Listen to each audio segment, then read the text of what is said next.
AP deputy CM Pawan Kalyan సతీమణి Anna లెజనోవా తిరుమలకు విచ్చేస్తారు. ఫ్లైట్లో హైదరాబాద్ నుంచి రేణిగుంట విమానాశ్రయం చేరుకుని అక్కడి నుంచి రోడ్డు మార్గంలో తిరుమలకు చేరుకున్నారు.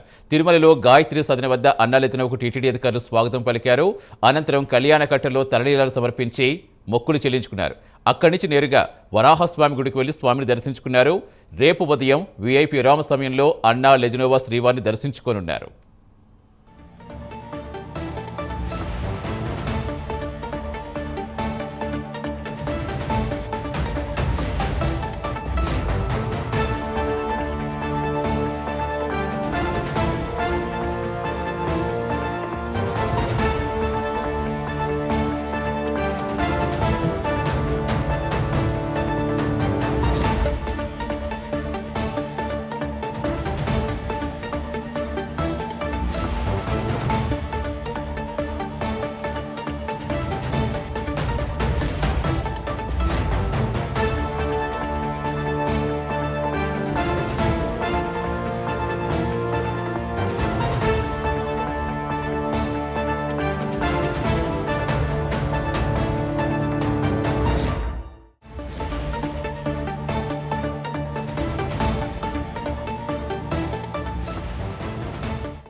పూర్తి సమాచారం ఇచ్చేందుకు మా కరెస్పాండెంట్ సునీల్ జాయిన్ అవుతున్నారు. సునీల్, రేపు ఏ టైంకి అన్నా లెజనోవా గారు తిరుమల శ్రీవారిని దర్శించుకోబోతున్నారు? షెడ్యూల్కి సంబంధించి ఏం చెప్తున్నారు?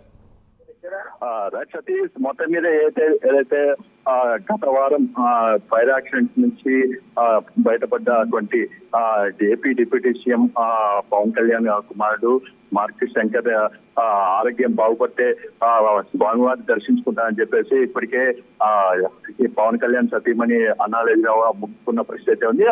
ఆ నేపథ్యంలోని ఈ రోజు మధ్యాహ్నం ప్రత్యేక విమానంలో తిరుపతి రేణిగుంట విమానాశ్రయానికి చేరుకున్నారు. ఇక్కడ కూడా వాళ్ళు స్వాగతం పలికి ఆమె తిరుమలకి చేసిన పరిస్థితి ఉంది. ఆమె తిరుమలకి చేరుకున్న వెంటనే గాయత్రి నిలయం గెస్ట్ హౌస్ నుంచి నేరుగా మొదటగా వరాహస్వామి ఆలయానికి చేరుకున్నారు.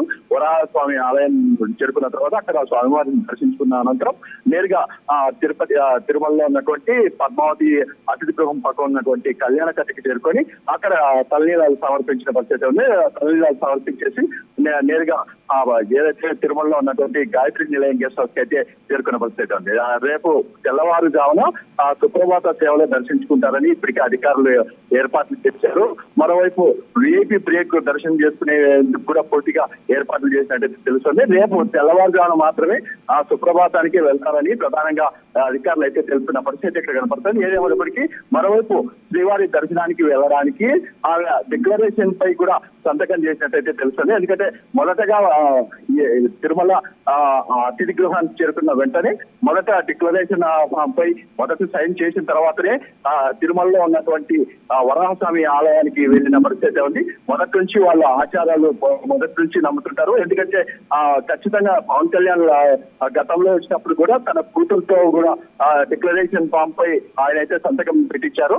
ఇలాగే ఈ రోజు కూడా అన్నా లెజనోవా కూడా ఈ రోజు వచ్చి మొదటగా డిక్లరేషన్ పై సైన్ చేసిన తర్వాతే వరాహస్వామి ఆలయానికి వస్తానని చెప్పి అధికారులతో చెప్పడంతో అక్కడికి అధికారులు ఏదైతే అతిథి గృహాన్ని వద్దకే తీసుకొని వచ్చి ఆమెతో సిగ్నేచర్ తీసుకున్న పరిస్థితి ఉంది. మరోవైపు రేపు ఆమె దర్శించుకున్న నేపథ్యంలో ఆమెకు ప్రత్యేక ఏర్పాట్లు కూడా చేశారు.